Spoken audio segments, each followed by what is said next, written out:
Oh, here. Let's see. Oh, okay. Well, whoever said my stream quality was ever good. Alright, assholes, we're gonna be going over chapter 32, otherwise known as the second to last one, otherwise known as slightly recent history? I don't know. We're in 2017 now, so I don't think it counts anymore. Because this is now, like,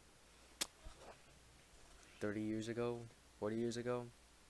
Damn. Anyway, let's talk about how the United States has fucked up recently. Because they fucked up a lot. So, while we're still on the subject of the Cold War, most of the Cold War was the United States. They say the rival superpowers. Well, that basically means the United States, the USSR, decided that they wouldn't fight each other directly, but through ideology and by giving weapons to other people. And there are many, many places where they do this. So, I guess we're starting in Latin America.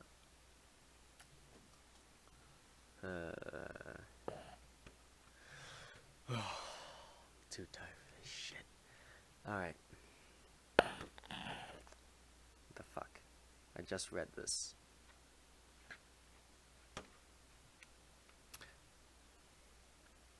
Why did they...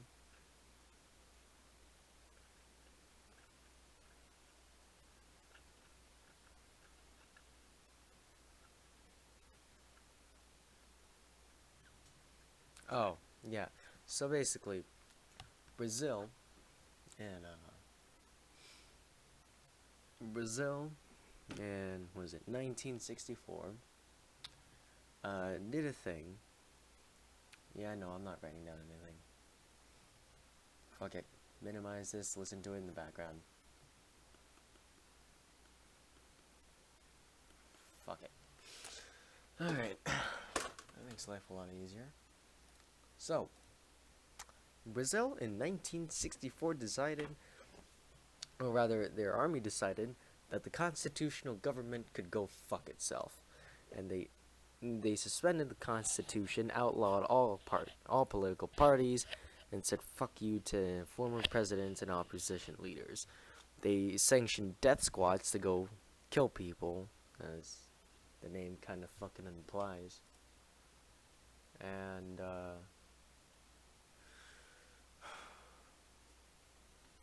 oh shit, forgot to change the chapter.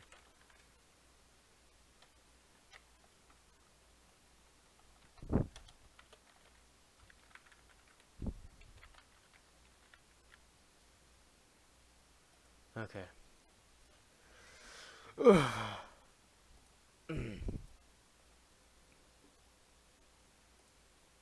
Okay.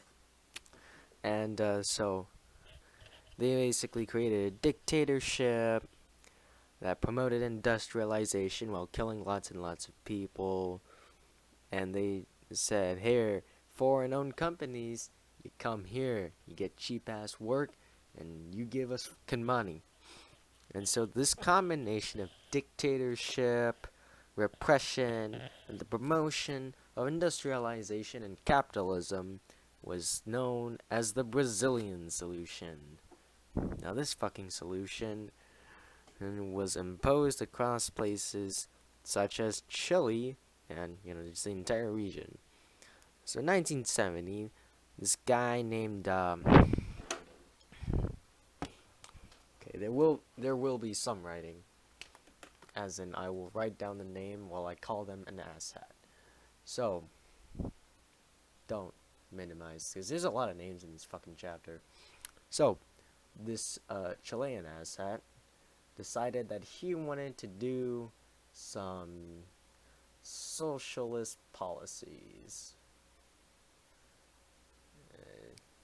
That name right there is the Chilean asshat. So Chilean asshat wanted to do this ambitious program of socialist reforms and trying to nationalize shit, and then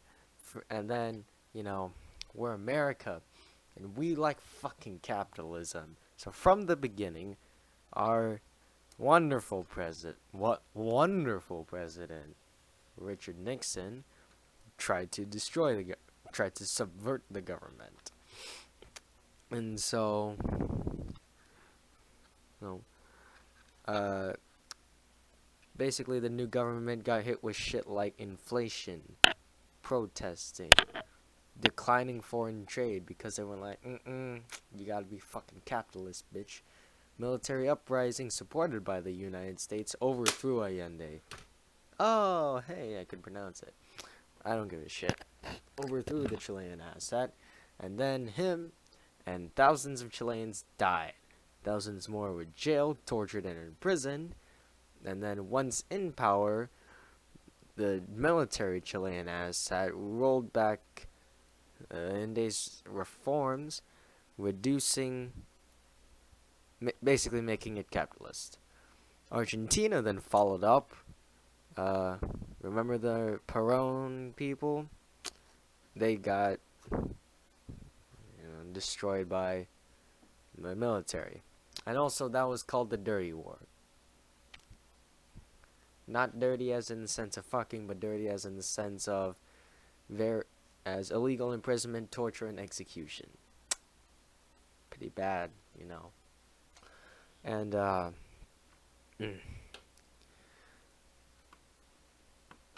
and then there's these motherfuckers and there's these motherfuckers in Nicaragua called the Sandinistas, who took their name from Nicaraguan asshat with last name Sandino. And they were trying to have a command economy because they kind of didn't like that a bunch of people, that a very small amount of people were rich, and everything was controlled by U.S. companies. Like, why the fuck is this happening? The fuck? And they went like, And then U.S. went like, nah, go fuck yourself. So, our other wonderful president, Jimmy Carter, who happens to be a nuclear engineer, championed human rights, and he stopped the flow of U.S. arms to regimes that had a record of, doing very terrible shit.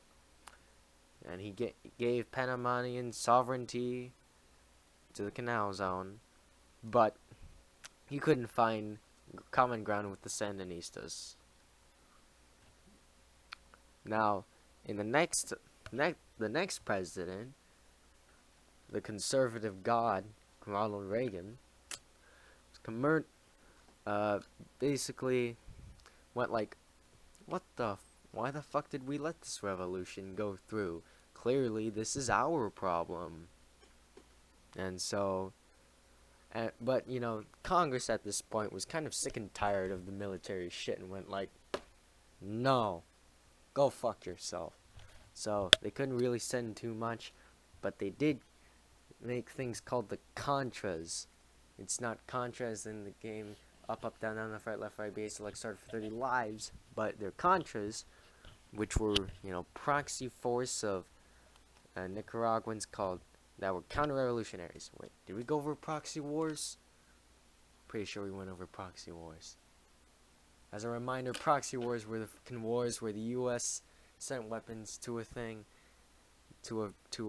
native force so that they could do the fighting, because the U.S. couldn't really do it outright. Okay. And then same thing with the USSR.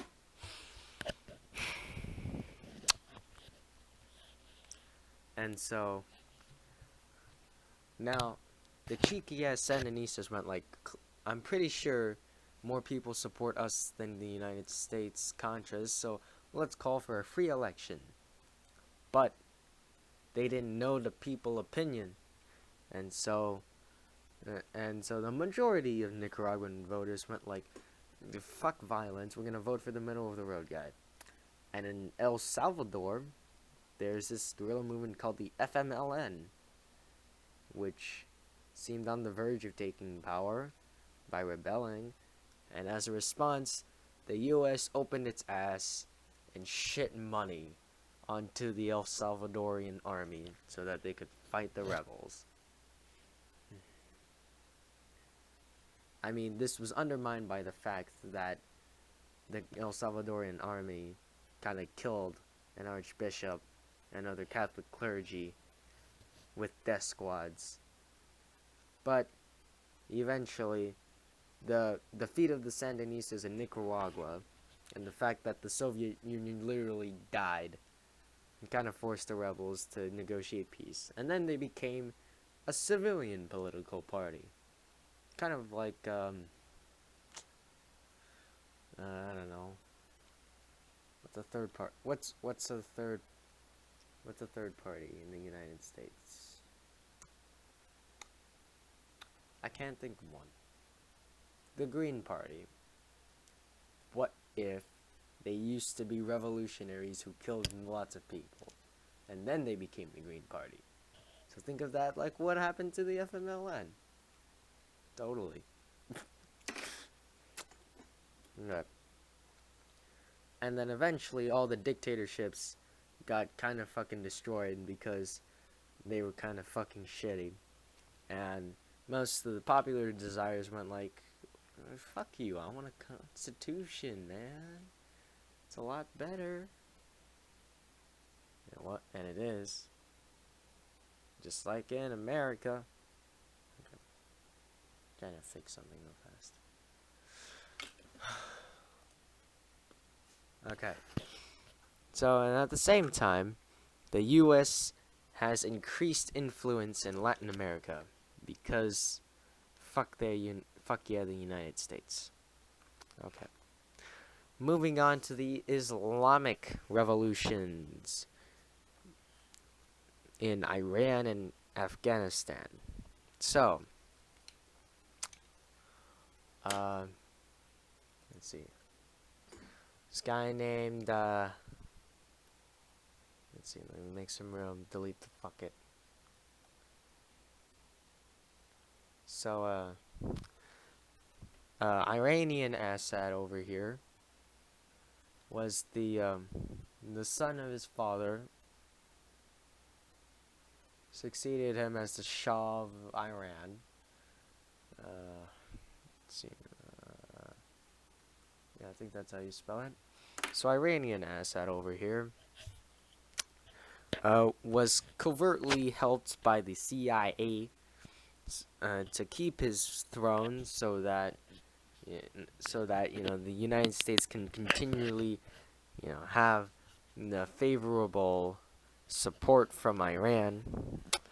But eventually, popular resentment against the fact that there's a very small percent of people with all the money, and they supported the Shah, which had a brutal, inefficient, something and corrupted government, and so people were pretty fucking pissed off. So this guy, other Iranian Assad, I'm not even gonna try. What the hell?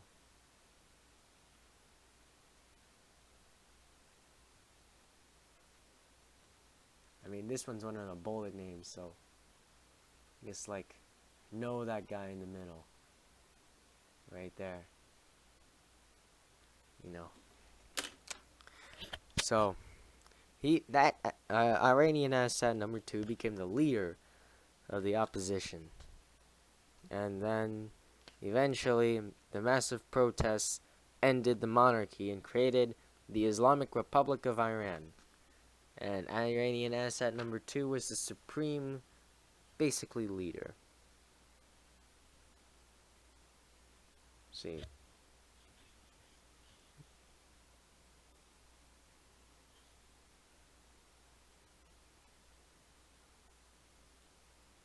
And so the new Iranian government, which is funnily enough a republic as opposed to the former monarchy, kind of fucking hated the United States with all of its guts.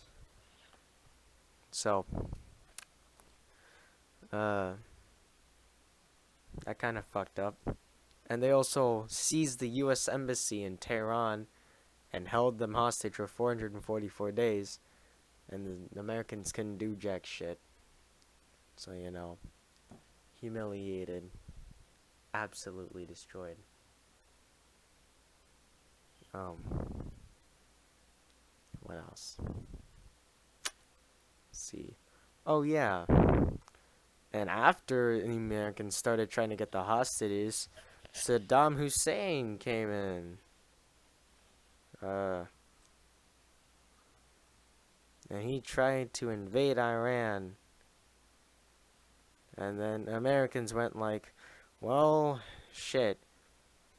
Hussein is Hussein is supported by them Soviets, so we gotta obviously give weapons to the Iranians, and and then secretly United States being a sneaky ass bitch and going like, okay, so if we use Israel to give weapons to Iran, hopefully we can get the release of our hostages in Lebanon and get money to help fight against them Sandinistas in Nicaragua. And in 1986, the deal came to light. And then the Americans went like, oh shit, well now we have to hate Iran. And so President Reagan went like, alright, I guess we gotta help Iraq now. So they did. They sent the Navy in, and then Iran went like, oh, well, shit, we're gonna do a ceasefire now. And also, the Soviets tried to invade Afghanistan, which came out exactly like Vietnam, as in, it fucked up. That was the thing. All the Asian nations, being Japan, Taiwan, Hong Kong, Singapore, and not China. China doesn't fucking count. But those guys uh, did a thing where they had huge corporations which partnered with banks, which partnered with the government, and they focused on industrialization.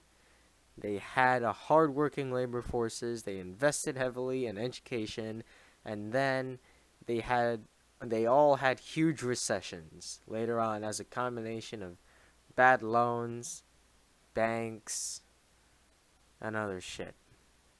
Basically, they did good and then they fucked it up. And also, the Japan alliances between the banks and the companies and the corporations were the Keiretsu, which is spelled like that.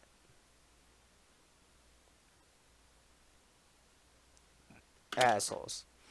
Oh, and then China rejoined the world economy. So basically, this is what they did. They set aside some special economic zones under Deng Xiaoping. That guy's important. I can say his name because I'm a fucking Asian.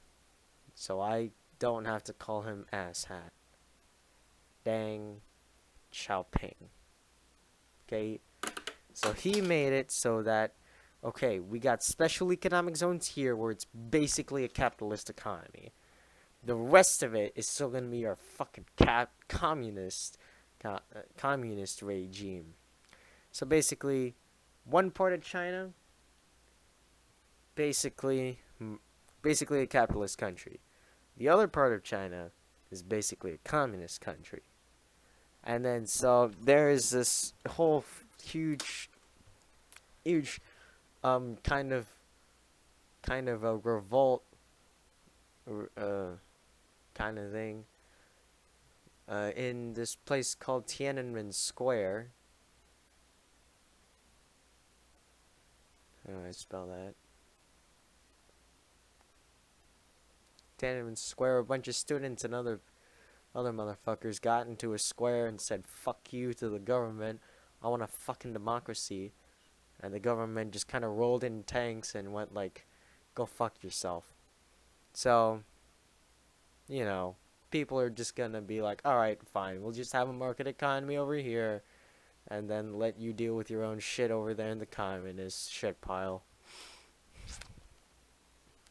So it's basically China's like, if we'll give you all that economic freedom, but it's communist.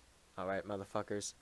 And then all the rich ass businessmen who don't give a fuck went like, oh, this is a lot of money. Okay, yeah, that's fine. That's fine. I don't give a fuck. So, you know. Oh, yeah.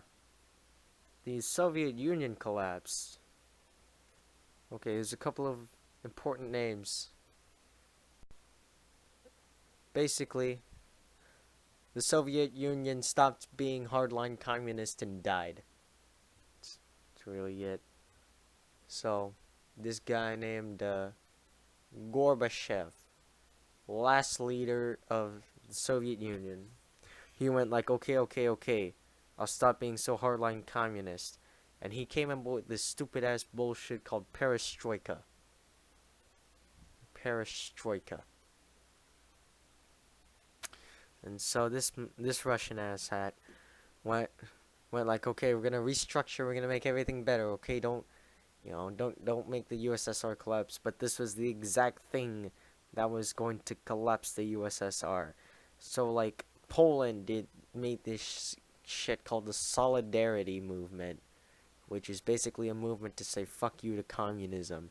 And eventually a bunch of other people did it too.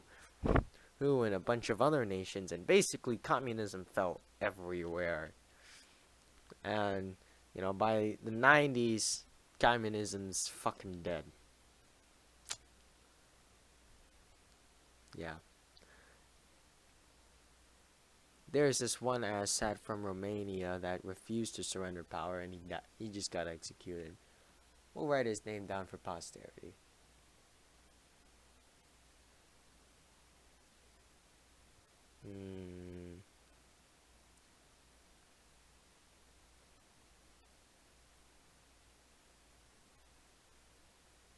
No, it's not he. What the? No, what? That is Iceland. Okay. That's a confusing name. Okay. And the Polish people elected a Polish asshole, him, while Czechoslovakia elected random ass Czech playwright,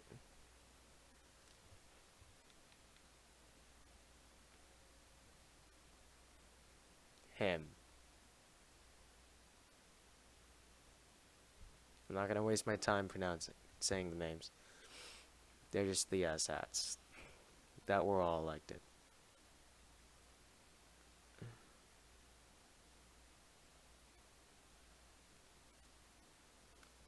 And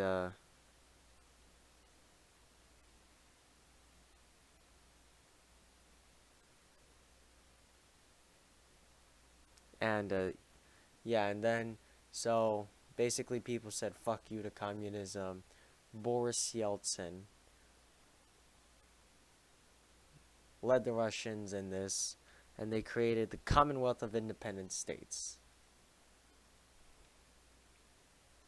Basically everything was shit on.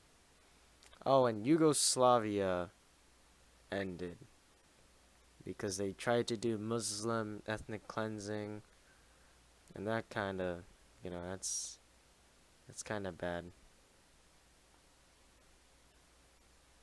And so Yugoslavia broke up. Slovenia and Croatia became independent states. Then Bosnia became an independent state. Then Herzegovina became an independent state. Then Kosovo became an independent state.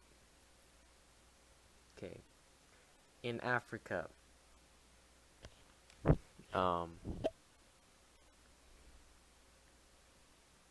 Nigeria gets democracy. Kenyans get democracy.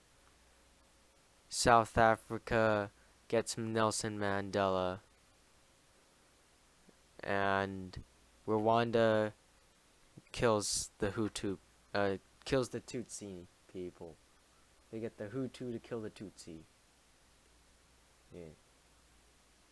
Sounds stupid, but it's a lot of people dead. It's pretty fucking terrible.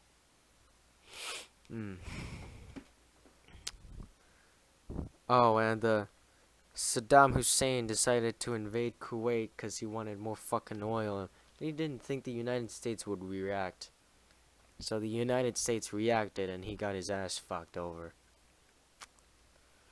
Let's see, what else we gotta talk? Oh, right. Oh, yeah, we gotta talk about how the transitions of how much people fuck depending on developing and developed nations. So basically, there's this thing called a demographic transition between when both birth rates and death rates are high, then when death rates drop but birth rate remains high, and then birth rate drops and they're both low.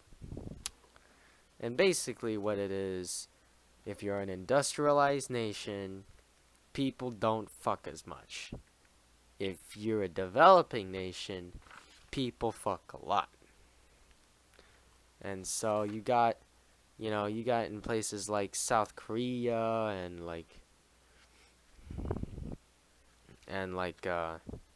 Sweden, where they got like a lot of super old people, not a lot of young people.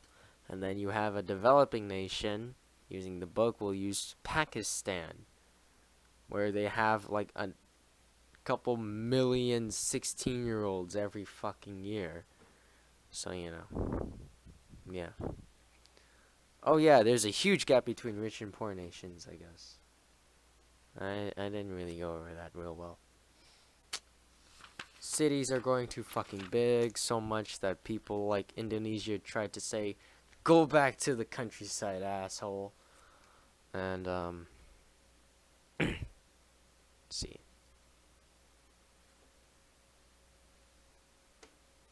Oh, and a bunch of people be migrating everywhere. And so then here's the problem. When an immigrant moves to these places, they happen to fuck more than the original population. So, in Germany, immigrants made up for 7% of the population, but were 15% of all births. Because unlike the native population, the place they came from, they fucked a lot more. While in the native nation, they didn't want to fuck as much. They wanted to live a life before having children. Like they waited until like their mid-30s because they wanted that money. They wanted to live a life before actually trying to raise kids or any of that complicated shit. Let's see what else. Oh yeah, technology. We have computers now. Also, globalization. So globalization, this is an important term, is basically corporations go global and hire cheap. So this is a huge problem, right? Because it comes with benefits, as in the baseline standard of living goes up. But the fucking problem is now, like in a developed nation like the United States, we have actual fucking standards and minimum wages. But then the corporation can go like, well, let's see, this country has sweatshops and child labor, and it's a whole lot fucking cheaper, so I will hire them. And then that takes jobs away from us, and now we're sad. So, shit.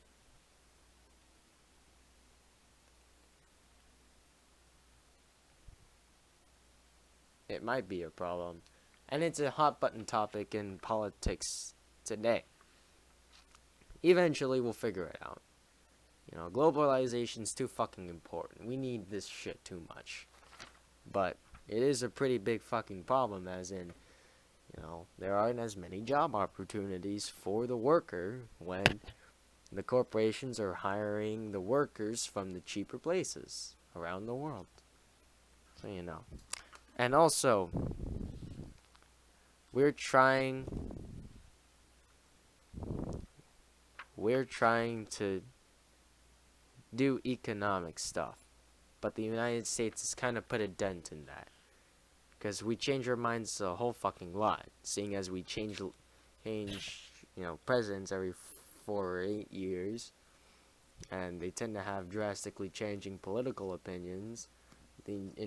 Most of the industrialized world will be like, let's stop climate change, and then the president will be like, fuck that shit, and then the next one will be like, yes, and then the one after that would be like, fuck that shit again. So, you know. But we do have stuff in the United States like the Clean Air Act, Clean Water Act, Endangered Species Act. There are more motherfuckers every day going like, let's do something about the climate. And that's chapter 32. Oh fucking boy. I hope you fucking learned something today, you lazy ass fuck. And I can't say anything because I'm also a lazy ass fuck. But you're still maybe lazy. You probably work hard. You know what? You probably work hard. But you also probably procrastinate like me. So, good fucking night and good luck with all your shit. Ugh.